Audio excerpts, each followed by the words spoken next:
The snow had a way of erasing things, footprints, fences, even names.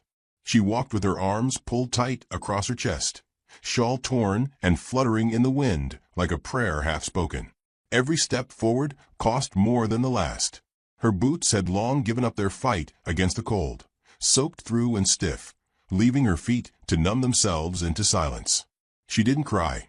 There wasn't enough warmth left in her to waste on tears. The wind howled down from the ridges, keening like a widow, driving snow into her face so sharply it felt like gravel. Somewhere behind her, the trail had vanished. Ahead, nothing but white. She walked not toward something, but away. Away from a man who had spoken the word burden like it was a curse.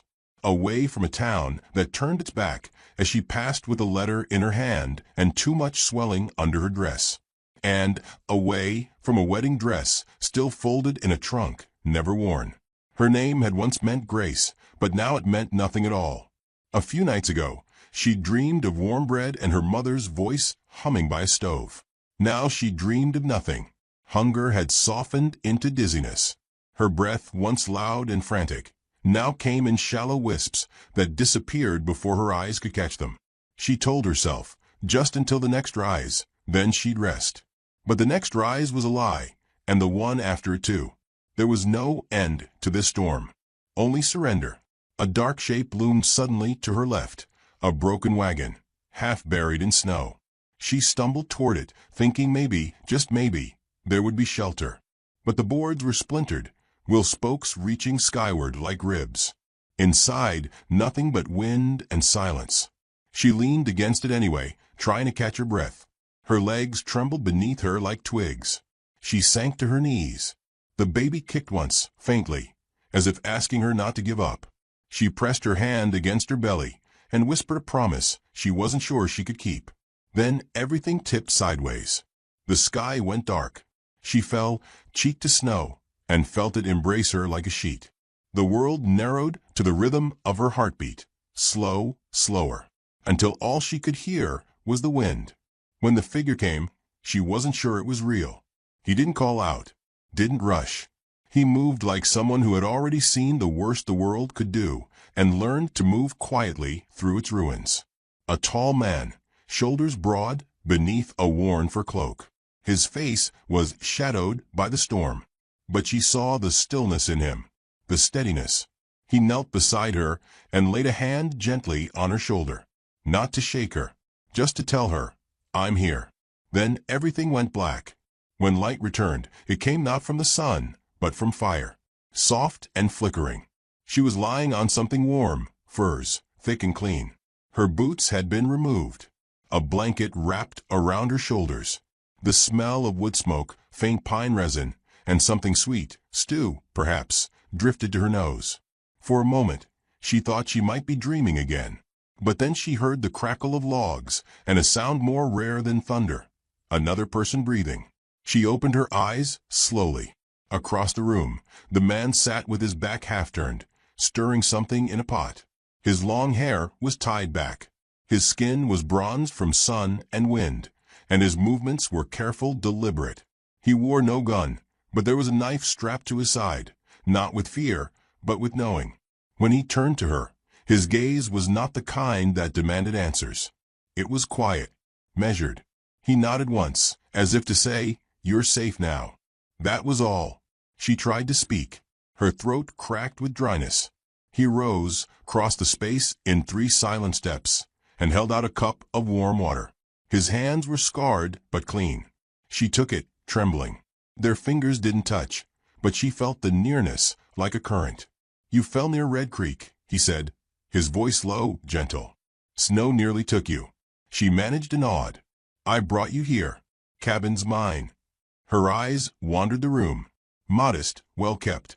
Tools hung with care. A feather wrapped in leather strung near the door. Everything had a place. Everything spoke of someone who had survived long winters and learned how to share warmth without speaking too much. She pulled the blanket tighter around her. "Thank you," she rasped. He only inclined his head again and returned to the pot. In the silence that followed, she listened to her own heart, unsure whether it beat out of fear or strange relief. This man, he didn't ask where she'd come from, or why she'd been walking through a storm most would not survive. He didn't lecture her, didn't eye her belly with suspicion. He simply let her be. It unnerved her more than cruelty might have. She drifted in and out of sleep. When she woke again, he had left a bowl of stew by her side. A small bundle of herbs lay beside it, healing things. She ate slowly, tasting each bite like a prayer. Every swallow anchored her, gave her shape again. Outside, the storm had slowed. Wind whispered instead of roared. She found the strength to stand, legs wobbling. He stood near the doorway, carving something into a length of wood. Not watching her, but aware. She reached the threshold and looked out. Snow stretched to the edges of the world, but it no longer seemed endless.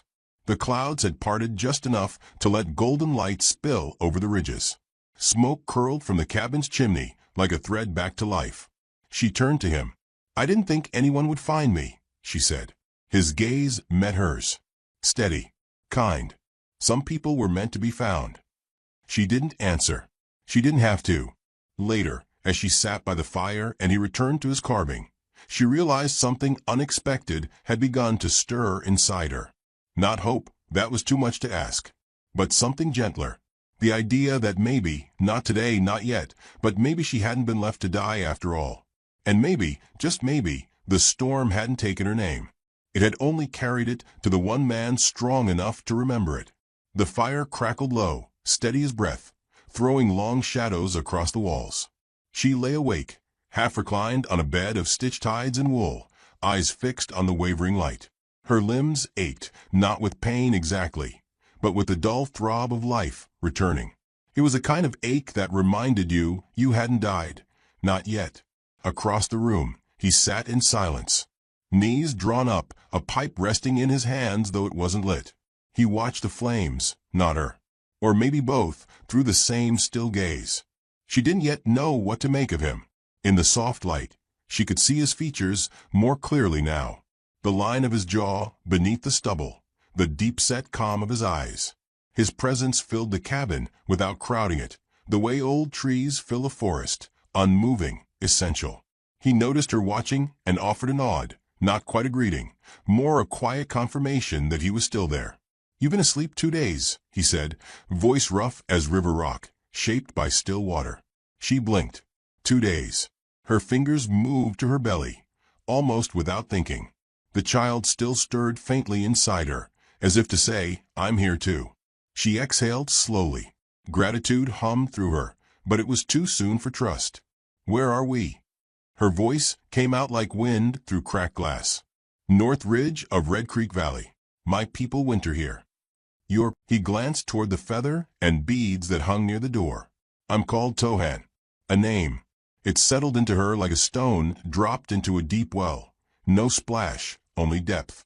She tried to say her own, but it caught. What was her name now? Not the one the townsfolk had muttered in pity. Not the one the preacher's son had spat when he turned his back on her in front of the church. She finally said, "Sarah." He nodded once like it fit. "You were nearly frozen," he said. "Any longer out there?" She looked away, her eyes tracing the lines in the wood floor. "I wasn't sure I wanted to come back." That confession hung in the air like a fog that refused to lift. He didn't try to push it away. "I know the feeling," he said after a long silence. Sarah looked at him. "Do you?" He didn't answer, just stirred the fire again, coaxing more heat from the coals. In his silence, she heard more truth than most men ever spoke aloud. Outside, the wind had gone quiet. The cabin creaked like an old boat at sea, rocked by time more than weather. Inside, there was only the sound of the flames and the soft shifting of wood as it burned down to memory. Tohan rose and brought her another bowl of stew, broth rich with wild onion and root vegetables, bits of meat soft enough to fall apart. He didn't speak when he handed it over, didn't hover, just returned to his place, pipe still unlit. She ate slowly, grateful and cautious. Each spoonful brought color back to her lips, strength back to her hands. After a while she asked, "Why did you help me?" He looked at her, but not in the way other men had. He looked the way someone looks at a place they've seen in a dream. familiar but out of reach. "Because I could," he said. It was a simple answer, but not a small one. She thought back to the man who had promised her forever, only to offer silence when she needed him most. The one who had kissed her forehead before the wedding, then vanished when the snow came, when her belly began to swell. He hadn't left a note, only a door swinging open and townsfolk who looked the other way. Tohan did not ask who she was before the storm. He did not demand a history. He accepted what stood before him now, a woman half-healed, quietly carrying both a child and a sorrow. Later that night, he handed her a bundle of dried sage and mint leaves. "For your throat," he said. "For dreams, too." She smiled faintly. "You speak like a healer." "No," he said. "But I've seen people break. I know the shape it leaves behind." She turned the bundle in her hand, letting the scent of it soothe the places medicine couldn't reach. There was something in his presence that reminded her of old oak trees, rooted deep, weathered but standing. She had been around many men who postured, who barked, who made noise to prove they mattered. Tohan did none of that, and somehow it made his stillness more powerful than any sermon. In the quiet hours before dawn, Sarah woke to the sound of soft singing. Not in English, words she couldn't understand, low and reverent. She didn't open her eyes, didn't move, just listened. It was a song that felt older than war, older than maps, like it belonged to the snow and the stars. She drifted back to sleep with it still in her ears. In the morning, she rose slowly and wrapped herself in the wool cloak he had laid out for her. It smelled of smoke and cedar. Her limbs protested, but the ache was less today. Tohan was outside, chopping wood with even, measured strokes. The axe rose and fell like breath, no wasted motion. She stepped outside without a sound and stood watching. When he noticed her, he paused, not startled, just aware. He gestured toward the stump beside the stack of cut logs. She sat, watched the mountains spread out beyond the trees, snow glittering like powdered glass. "You stay here alone?" she asked. He nodded. "Winter makes people choose. I chose silence. And the others?" He looked toward the horizon. "Most chose noise." She understood that in a way she hadn't expected to. Silence, once feared, now felt like shelter. Back inside, she found a small wooden carving resting beside the hearth. It was a figure, a woman, cloak wrapped around her, hair carved in soft waves. Not polished, but patient. The edges were smoothed by hands that had taken their time. She didn't ask if he had made it.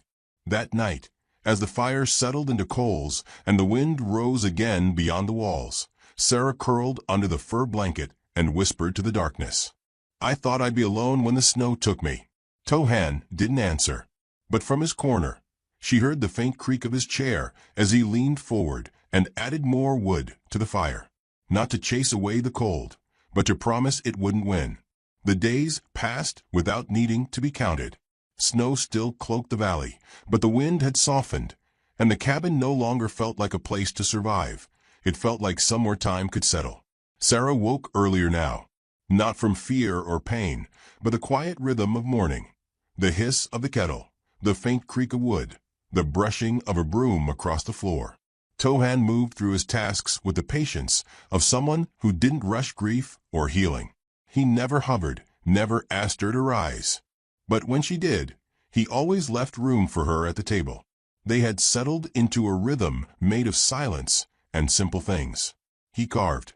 She mended. He fetched water. She ground herbs. She'd found a faded tin of sewing needles in a drawer and spent one afternoon patching the tear in her shawl, humming tunelessly. Tohan didn't comment, but that evening, she found one of his shirts placed near the fire, ripped at the shoulder and left for her hands to find. He never asked for anything, and so she gave freely. The child had begun to kick more often, tiny thuds like a drum deep within her. She'd stopped hiding the swell of her belly. Tohan never looked at it with pity, only the same quiet reverence he gave to storm clouds or firelight. One afternoon, he led her out to the lean-to behind the cabin, where 2 horses stood under shelter, their breath curling into the cold air. One was black as coal, the other dappled gray. He handed her a brush. said nothing more. She didn't need instruction. Her fingers knew the rhythm. As she combed through the thick winter coats, the animals leaned into her touch. Tohan worked beside her, not speaking, but matching her pace. When they finished, she turned to him. I used to think silence meant loneliness. He met her gaze. Now, she looked down at her hands, raw but steady. Now I think it can mean safety. Tohan nodded. Silence holds things words can't carry. They walked back together, boots crunching in unison. That night, as the fire dimmed, she told him her story. She didn't give the man's name, only said he was tall and smooth-talking, son of a preacher who loved the sound of his own voice more than the truth it was supposed to carry. Said he'd kissed her slow, held her hand too tight, promised to give her his name in a church full of light. Instead, he left when he saw the life blooming under her ribs. Tohan didn't interrupt. He didn't tell her she was brave or strong or wronged. He simply listened, eyes steady on the flames. She was crying before she knew it, not the loud kind, but the kind that made her shoulders shake and her breath break in strange places. And when her hands trembled too hard to hold her cup, Tohan reached over, not to wipe her tears, not to hush her, but to set the cup aside and let her have both hands free to feel. She said, I was supposed to marry him. Tohan said, you did. She blinked. What? You married Lesson. She laughed, though it caught in her throat. That's a cruel kind of vow. He smiled faintly. Sometimes it's the only one that lasts. The fire cracked low. Outside, snow fell soft as ash. Sarah leaned back against the wall, her head finally light, emptied of the weight she hadn't known she was still carrying. In the days that followed, they began to speak more, not of their pasts, but the small things that made up the present. He showed her which plants could cure fever, which tracks belonged to foxes. She told him how her mother used to bake bread with rosemary, how her father would carve little animals from driftwood for her dollhouse. She described her favorite season, late autumn, when the leaves turned amber and gold, and everything smelled like smoke and apples. He said he liked spring, when silence breaks and even the rocks seem to breathe again. One evening, he handed her something small, a compass, old and dulled, its face cracked but still turning true. She turned it over in her palm, puzzled. It was my father's, she said. You dropped it the day I found you. She stared at it, breath caught. I've been keeping it, he added. Didn't feel right to wear it, but it felt wrong not to hold on to it.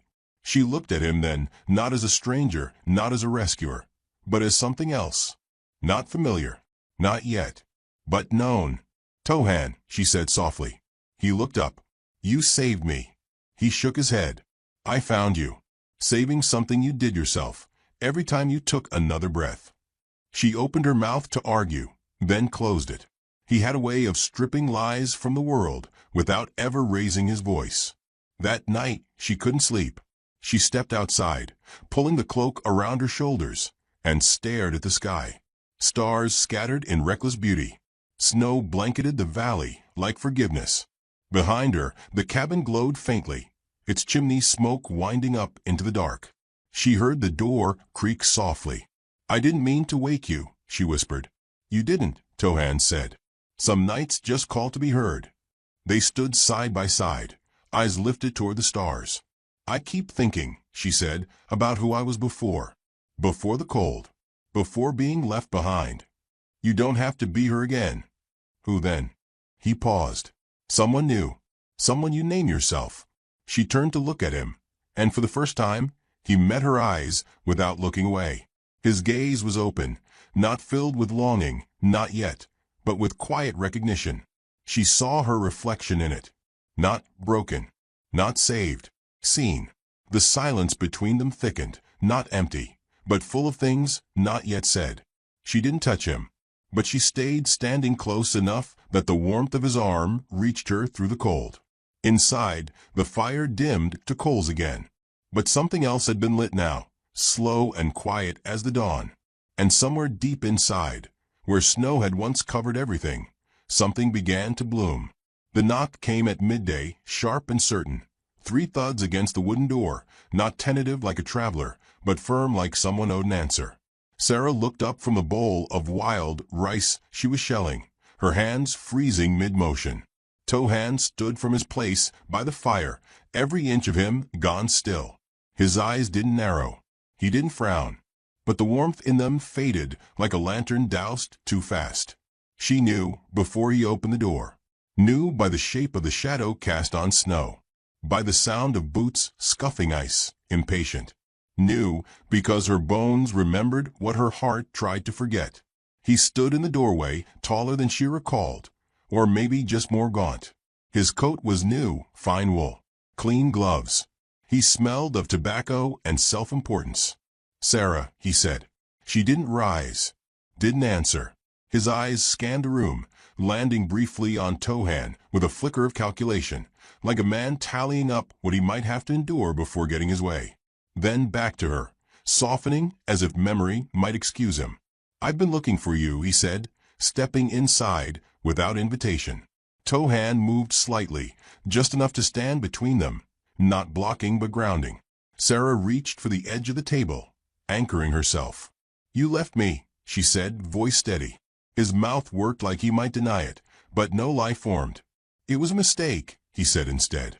"A moment of fear. I didn't know how to handle what happened." She raised an eyebrow. "You mean the child?" He had the grace to look down, but not long. "I came to make it right." "To what?" Her voice barely rose, but the air grew taut. "Pretend the snow never came? Pretend you didn't watch me walk out of town and say nothing." He stepped closer, ignoring the heat crawling up the back of his neck. "Things have changed. My father passed. I can speak for myself now. I can offer a name, a home." Sarah stood. The baby shifted inside her, quiet but present, like a witness. "You mean you can reclaim me? Salvage your reputation? Be the hero who found the poor lost girl in the wild?" "It's not like that." Tohan hadn't spoken, not once. But now he did. "Leave," he said. Not loud, not angry, but the words settled like stone in the middle of the room. The man, Elias, she remembered now, glanced at him with the same disdain she'd once ignored. "You think you own her?" he sneered. "Is that what this is?" "I think," Tohan said, "she knows who stood by her fire and who left her in the cold." Sarah didn't move. She didn't cry. She had no rage to spare, only clarity. "You came because you lost control," she said to Elias. "You came to fix something broken. But I'm not broken anymore. Not yours to mend. Not yours at all." His jaw clenched. "You choose this?" "Him." Sarah smiled, but it didn't reach her eyes. "I choose peace." That silenced him more effectively than shouting ever could. He turned, half fuming, but there was nothing to fight. No one baited him. Tohan didn't touch his weapon. Sarah didn't plead. There was nothing left for Elias to claim. When the door closed behind him, the room felt twice its size. Sarah sat slowly, heart steady, breath deep. Tohan turned, but before he could speak, she said, "Thank you." "I did nothing," he replied. "No," she said. "You didn't interfere. You didn't shrink. That's more than most ever do." He poured her a mug of hot tea, set it beside her, then returned to the fire. His hands shook just slightly as he stoked the embers. "You okay?" she asked, surprising herself. He nodded once. "I've seen many men lose things they thought they owned. They rarely walk away clean." They sat in silence again, the fire filling the room with a low golden hum. Outside, the wind stirred faintly, as if the mountain had exhaled. Later that evening, Sarah stepped outside alone. The snow was beginning to thin. You could see patches of frozen earth between drifts now, like the land itself had decided to reveal its shape again. She walked to the edge of the clearing and looked back. The cabin stood small but sure, windows aglow, smoke curling into the dusk. Inside that light was a man who never once asked her to earn her place, who never once looked at her with shame. She thought of Elias's hands, soft from avoidance. Tohan's, calloused from tending, building, surviving. She thought of names, how people wield them like ropes or gifts. Elias had offered hers back like a bandage. Tohan had asked nothing, and yet somehow restored her anyway. When she returned inside, She paused at the door and whispered aloud to the child in her belly. "We don't need fixing. We just needed somewhere true." Tohan didn't ask what she meant when she passed him. Didn't ask why her face looked calmer now, her shoulders looser. He only said, "Storm's lifting." And she answered, "So am I." The last snow fell like ash, slow and weightless, melting before it could settle. Spring hadn't come with a flourish. It arrived as a whisper, as if the land was remembering how to breathe again. Patches of thawed earth peeked through the drifts.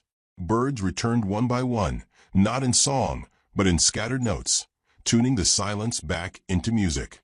Sarah stood at the edge of the cabin clearing, her boots planted in mud instead of snow, watching a patch of blue sky stretch above the pines. She didn't know what day it was. Didn't care. Time no longer measured her life. Only the quiet beat of something whole returning to her, breath by breath. Tohan had spent the morning fixing the roof where snow had caved in a corner. She watched him from the porch as he worked, every motion deliberate, every nail a note in a rhythm that grounded her. She liked the way he didn't speak unless there was meaning in it. She liked that when he met her eyes, it wasn't with hunger or pity, but steady recognition. He was not a man who asked her to stay. He had made space instead, and let her choose what to fill it with. That night, she found the wooden carving again, the small figure he'd left by the fire weeks ago. Now it stood on the mantel, a quiet witness to everything they didn't say aloud. She ran her fingers over the smooth lines of it, the careful shape, then turned to find him behind her. "I have something for you," he said. His voice was lower than usual, rough from a day's work, but something in it quivered, not with fear, but with something braver. She raised her brows. "Another carving?" He shook his head, stepped past her to the small wooden chest beneath the window. From it, he pulled a folded bundle, her old dress mended. The one she'd left behind when the storm had claimed her. The one she'd stopped believing she would ever wear. And beside it, nestled in a piece of cloth, a ring. Not gold, not polished, carved from bone, softened with oil, banded with turquoise. The kind of ring that couldn't be bought, only shaped. Sarah stared at it, her breath catching. Why? He didn't kneel, didn't speak poetry. He simply placed the ring in her palm and looked her in the eyes. "I waited," he said. "I didn't know for who, but I waited." Her eyes blurred, the ring warming in her hand. She thought of every night she'd wept without sound, every morning she had woken unsure if she deserved breath. She thought of the church doors that had never opened for her, of the preacher's son who wore God's name like armor, but ran when life asked him to stay. Tohan had waited, in silence, in snow. She opened her hand, the ring glinting soft in the firelight, and whispered, "You never asked me to be yours." "I never had to," he said. Her fingers closed around the ring, but she didn't place it on her hand. Not yet. Instead, she stepped forward, closed the space between them, and laid her head against his chest. His arms came around her, not with urgency, but reverence. The way a man holds something sacred. She wept then, and he let her. Not as a savior, as a witness.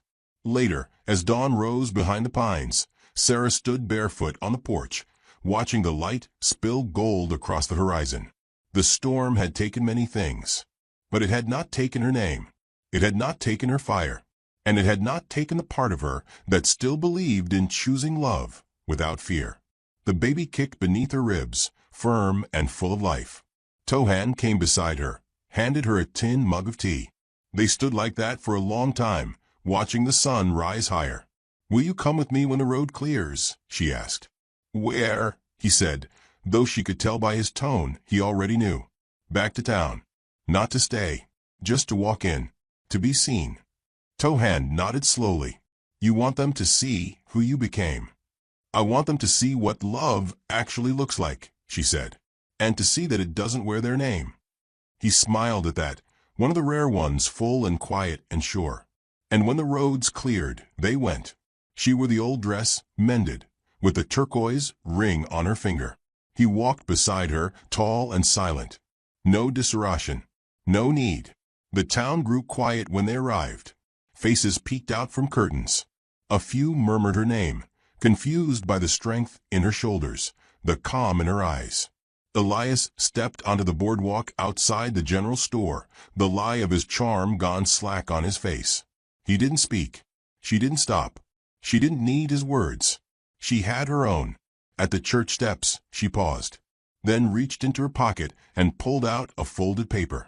Her father's name was written on it, along with a prayer that had once been meant for a wedding. She laid it gently on the stone threshold. And then she turned, walked back down the steps, and never looked back. The storm had not taken her. It had revealed her, had stripped away what was shallow, and left only the marrow. And there, in the deepest silence, a man had found her, not as something to rescue, but something to walk beside. They returned to the valley before nightfall. The cabin lights glowed warm against the dusk. Inside, Sarah knelt by the hearth, her hands cradling her belly. Tohan lit the lanterns. The child would be born in spring, not into the arms of a perfect man, but into a home built on quiet truth, resilience, and care. And when the first cry came, weeks later, as the wildflowers bloomed, Tohan placed the child in Sarah's arms and whispered, "The world has not earned you, but it is better because you're in it." Sarah smiled, her tears quiet, her heart full. She had not been saved. She had survived. And that, in the end, was love. The wind that swept across the prairie carried more than dust that evening. It carried memory. Long, slow memory that clung to the earth like smoke. Clara May stood with her boots sunk ankle-deep in the soil that had taken her mother, her father, and now something else, something quieter but no less cruel. Before her lay a wooden cross, freshly carved, with no name etched into it, just the weight of silence. Her hands, raw and pink from labor, cradled a bundle pressed tight against her chest. Lena, her daughter, had yet to cry with a full voice. She whimpered in her sleep now, and then, a bird just testing its song. Clara had whispered every prayer she knew into the fabric that wrapped the child, not because she believed they would be answered, but because silence had begun to frighten her more than anything. Thomas hadn't even looked at the baby. His eyes had passed over the child like she was a stone or a shadow. Not a child, not a son, just another failure. He'd stood there, arms crossed, and stared at Clara like she was the one who had done something wrong. "A girl," was all he said. And then he walked out. No goodbye, no threat, just his boots and the slow, bitter sound of a door closing that hadn't opened since. It wasn't the leaving that hurt, it was how easily he did it. Like she'd become transparent the moment her body gave him something he didn't want. The pain of childbirth had left her weak. The bleeding nearly took her. Old Marybelle had stayed by her side, mopping her brow, whispering, "Hold on now, sugar, you're made of tougher things than this." The old woman's hands were gentle but firm, as if she'd coaxed many broken bodies back into place over the years. But even Marybelle couldn't fix what had been broken between Clara and the world. The women in town didn't come after. Not with food, not with help. One had come by the gate and left a single loaf of bread on the fence post, then turned her back like leaving food for a stray dog. Clara saw her lips move. Poor thing, cursed maybe, before she disappeared into the brush. Cursed. That word circled Clara like a vulture. She'd felt it even before it was spoken. When Thomas turned away. When the sky stayed dry and her garden shriveled. When Lena's first cries sounded more like apologies. There was no gold in her fields. No sun in her arms. No man to build fences or break horses. Just her and the child, and the slow ache in her bones that came from healing without kindness. But Clara did not fold. She woke each morning before the sun, fed the goats, carried water with trembling arms. She boiled linen, mended what she could, and she held Lena, always Lena, like the one piece of the world that hadn't left. The girl's eyes were wide and searching, still new, but in them Clara found something old and patient, something worth staying for. Her land stretched in every direction, mostly flat, with grass that danced in the breeze like it didn't know what it meant to grieve. The trees to the west were few and lean, twisted by wind and time. There was beauty in them, Clara thought. Not the soft kind, but the kind that came from surviving. Sometimes she sat on the porch, Lena sleeping in the crook of her elbow, and watched the sky bleed into evening. Those were the moments she missed music the most. Her mother had sung while shelling peas or hanging clothes, little hums that never needed lyrics. Clara tried to remember the melodies, but they came to her in fragments, like dreams slipping from her fingers. She hummed anyway, for Lena. The days passed like that, gentle as bruises, the kind you forget until you brush against them. One afternoon, Clara found a hare tangled in the fence wire, its leg broken. The animal thrashed as she approached, eyes wide with terror. She knew that look. She saw it in her own reflection sometimes, when she passed a mirror too quickly. She wrapped the animal in her shawl, murmuring softly, and ended its pain with a clean cut of her knife. That night, she roasted the meat, ate what she could, and saved the rest. For the first time in weeks, Lena cooed in her sleep, full and warm. The wind shifted the next day. She felt it before she saw it. Some presence at the edge of her land. Not a shape exactly, just a suggestion. A figure far enough not to be a threat, but close enough to unsettle. He stood where the tall grass met the ridge, arms loose at his sides, the wind playing in his long dark hair. A quiet watcher. She didn't move toward him, didn't call out. She simply turned and went inside, heart beating steady, a strange calm settling over her like dusk. That evening there was a small bundle on her porch. Herbs bound with twine, roots and leaves she didn't recognize, but that smelled of wild places and healing. She crouched beside it, fingers lingering on the offering. She said nothing, just stared out across the prairie, wondering if he still stood there, hidden by twilight. The next morning, she placed a strip of dried apple in a handkerchief and tied it to the fence post. Nothing in her life had ever begun with kindness and stayed. But still, she offered it, softly, without demand. When she was a child, her mother told her that wild things come closer if you don't chase them. Let them come to you, she'd said, combing Clara's hair. Sit real still. Let him know you ain't afraid. So Clara sat real still, night after night, Lena pressed against her, waiting not for rescue, but for something even rarer, a presence that didn't want to take anything from her. The man didn't come close. Not yet. But she felt him there, watching. Not like Thomas did, judging and expecting, but like someone seeing her for the first time and not turning away. That was enough. For now. The moon rose full and pale, and Clara walked out onto the dirt path in front of her cabin. She looked out into the dark where the prairie whispered secrets, and she said, without raising her voice, "We're still here." It wasn't a plea. It wasn't even an invitation. It was a truth. The baby stirred, and Clara rocked her gently. Above them, the stars came out one by one, slow and deliberate, as if they too had been holding their breath. And somewhere in the wind, carried with the scent of wild mint and far-off fires, was the sound of footsteps moving closer.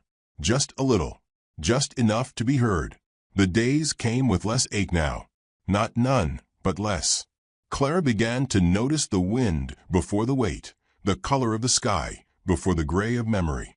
Her hands still trembled, sometimes when they pulled water from the well, but her shoulders no longer stooped from absence. The baby grew stronger, eyes widening to take in the world, fingers grasping the fabric of her mother's dress like they meant to hold on for good. Clara worked quietly, efficiently. There was peace in repetition, mending, boiling, rocking. She didn't speak often, save for the lullabies and humming and small comforts whispered to Lena. But her silence no longer felt empty. It had begun to fill with something new, something patient. Then came the day she saw him again. He stood at the edge of her land, just as before, where the tall grass whispered over the rise. Still as a stone. He didn't hide, but he didn't come closer either. He watched, not hungrily, not like men do when they think they've found something they can claim. He watched like a man who recognized something delicate in another, and didn't want to shatter it by stepping too loud. Clara didn't wave. She simply looked back. Later, she found another bundle on her porch. This time it was yarrow, sage, and a few dried berries. The wrapping was careful, folded with intention. Not the work of someone trying to impress. Just someone who knew what healing looked like and left it gently. She hesitated only a moment before untying the handkerchief from her pantry shelf, filling it with cornbread still warm from the hearth. She placed it not on the porch, but at the edge of the fence, near the worn gate where the path met the wild. She didn't see him take it. But the next morning, the cloth was gone, and in its place sat a carved figure of a fox, no larger than her palm. It had no eyes, but it looked alive somehow, sly and calm, carved from dark wood rubbed smooth by careful hands. Lena cooed when Clara held it out to her. The baby's fingers wrapped around it, tight and sure. That night, Clara lit her lantern early and sat on the steps, not working, not watching, just waiting. The prairie held its breath. Somewhere a coyote cried, thin and mournful. She didn't see him, not that night. But he had left something new, a small pouch of tobacco, laid gently beside the doorstep. No claim, no message, just presence. The days passed like the slow drip of honey, measured, sweet in their stillness. Then came the morning he stepped closer. Clara was in the garden patch, bent over rows of struggling onions. When she felt it, the quiet shift in the air that said she was no longer alone. She rose slowly, brushing dirt from her knees. He stood 10 paces away, far enough to leave space, close enough that she could see the lines on his face. He was not young, though his steps were sure. His skin carried sun and wind and time. His eyes were dark, not cold, but old in a way that meant he'd walked through fire and never raised his voice about it. He said nothing. Neither did she. They stood like that, silence wrapped around them like wool, until Lena stirred from the cradle by the porch. The man's eyes shifted to the child, not sharply, not with surprise. Just a slow noticing, like watching the moon rise. Clara didn't speak, but she bent and picked up her daughter. She didn't lift her high or forward, just held her against her chest, where the baby's head lay nestled beneath her chin. That was when he nodded. Once. A gesture without weight, but full of something unspoken.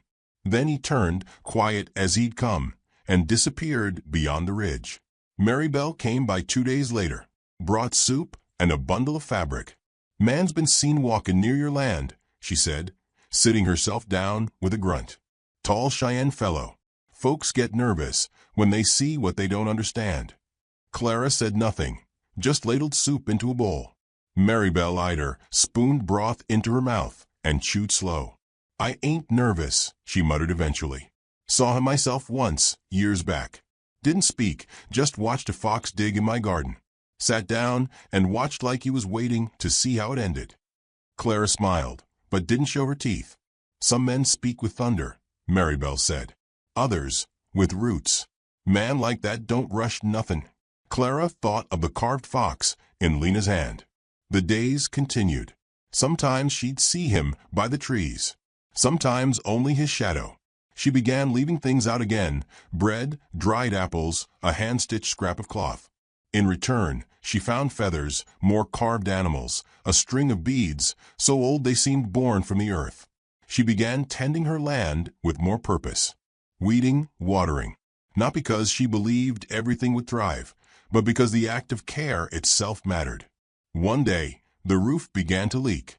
She hadn't the tools to fix it, nor the strength to climb. So she waited for sun and prayed the rain wouldn't come. Then she heard the sound of footsteps overhead. She rushed outside, heart pounding. He was on her roof, Chayton. She didn't know his name yet, but that's what it was. He worked with care, replacing broken shingles, tightening beams, moving with a grace that came not from strength, but from familiarity with silence. She stood below, arms crossed. Watched him for a time. "Thank you," she said, eventually. He didn't answer, just kept working. When he was done, he climbed down without ceremony. He stood before her, hands dusty. She offered him a tin cup of water. He took it, drank slow, then handed it back. Still no words. She didn't need them. That night, she sat on the porch again. The stars blinked slowly above her like tired eyes. Lena slept in the cradle. A soft wind stirred the hem of Clara's dress. He was there again, nearer this time. Not at the fence, but beside the old elm tree 10 yards off. The lantern on the porch flickered, and for a moment, their shadows reached for each other across the grass.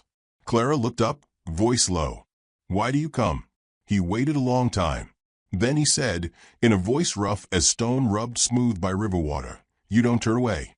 She wanted to ask what he saw when he looked at her, if it was pity or curiosity. But she didn't.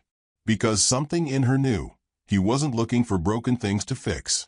He was simply honoring what hadn't fallen. She rose, walked to the porch rail, and rested her hand there. "I don't turn," she said quietly, "because there's nowhere else to go." His eyes softened then, just slightly. He nodded again, then turned toward the trees. But before he disappeared, she called after him. "What should I call you?" He paused. Then, over his shoulder, he said, "Chayton." She watched him go.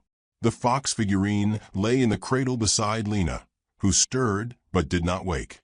Clara reached down, picked it up, and held it in her hand. Its curves were worn smooth now, its face familiar. And in the distance, where moonlight touched the tops of the grass like fingers through hair, Chayton vanished again, not like a ghost, but like a prayer that waits to be finished. She stood in the stillness long after, not waiting for him, but letting herself be found. The warmth between them came not like thunder, not like fire leaping from spark to flame, but like embers buried deep beneath snow, slow to glow, slow to catch, but steady. The kind that waited, patient and sure, until the cold around it learned to trust its heat. Chayton came more often now, though never daily, never expected. Some mornings he'd appear with the dew, quiet as the mist over the fields, a bundle of herbs or a length of sinew for binding. Other times, at dusk, when the shadows grew long and Lena lay sleeping in her cradle with her fist curled around the fox figurine. He did not knock. He did not intrude. He simply came as the wind did, unasked for, but welcome. They began to speak, if only in small things. A nod, a name for a flower. Clara offered him tea once, and he accepted, sitting on the porch with legs crossed and eyes cast toward the horizon. They drank in silence, letting the steam do the talking. One morning, she found him kneeling beside her garden. The plants were thin, still struggling to thrive in the stubborn soil. He ran his fingers over a stalk of lettuce and said, "They grow better if they're not alone." She blinked, unsure if he meant the plants or something else. But she said nothing, just knelt beside him, her hands brushing against the dirt near his. Their arms nearly touched, but not quite. That space between them pulsed, not empty, not forbidden, but full of something that did not need hurrying. Chayton had a way of noticing without claiming. When Clara dropped a bucket and winced from an old ache in her ribs, he said nothing, only moved to lift it beside her. When Lena cried in the night, and the wind howled like old grief, he came to the porch and stood there, not knocking, not asking, just letting his presence speak. "You are not alone tonight." They began sharing more than silence. He told her of his people, of the land before fences, of the rivers that knew his name. He spoke of his mother, who taught him the language of plants, and of his brother, who died before the snows came one year, taken by fever. His voice carried no blame, just memory. She told him little, at first, just of the sky she missed from her childhood home, and how her mother's hands always smelled of thyme. But in time, words slipped out like threads unraveling. She spoke of Thomas, of how he looked right through her the day Lena was born, how it hurt less to be struck than to be ignored, how she hated herself for not being surprised when he left. Chayton didn't interrupt. He simply listened, his stillness, like the trees, anchored, steady, giving shade. One evening, Clara sat on the porch steps with Lena asleep against her shoulder, her hair unbound and curling with the humidity. Chayton sat beside her, just close enough to feel the brush of his arm when she shifted. "I thought," she whispered, not looking at him, "that maybe I broke something when I gave birth. Like something inside me came loose, and now everything feels quieter than it should." He didn't answer right away. The stars blinked slowly overhead, and the wind carried the scent of pine. Then he said, "Not broken, just emptied. Makes room for something else." She looked at him then, really looked. His face was strong, but not proud. Not the kind that seeks to be known, but the kind that makes knowing feel safe. There was a softness at the corners of his mouth that hadn't been there weeks ago. A crease near his eye from watching closely. She thought he looked like someone who had been alone too long and learned how not to rush the company of others. She reached out, slow, like you would for a bird not used to the hand, and touched his wrist. His skin was warm. He didn't move away. The next morning, he was gone again. But the space he left behind didn't feel like absence anymore. It felt like promise. Rain came 2 days later, hard and sudden. The kind that turned dirt to mud and beat against the roof like fists. Clara ran outside to pull down the laundry and slipped in the yard, her side hitting the corner of the trough. Pain lanced through her ribs, sharp and sudden, and for a moment she lay there, breath gone. Lena cried from a porch. She staggered upright, cradling her ribs, soaked and cold. Chayton arrived at dusk, rain still falling in slow drizzles. He didn't ask, just saw the way she winced and went to the barn, returning with a bundle of roots and oil. He helped her inside, sat her by the hearth, unrolled the herbs. He didn't touch her skin, not at first. He simply asked, with a glance, and she nodded. His hands were sure, careful. Not healer's hands exactly, but hands that had tended wounds before and never taken more than was offered. Clara let her head fall back as he worked, let herself breathe through the ache. The baby stirred in her crib, but did not wake. "He didn't have to come," she whispered, eyes half closed. "I heard the storm," he said. And she knew he'd come not because she needed him, but because he wanted to. That night, they shared bread and quiet firelight. And though neither spoke of it, the silence was not the same as it had been.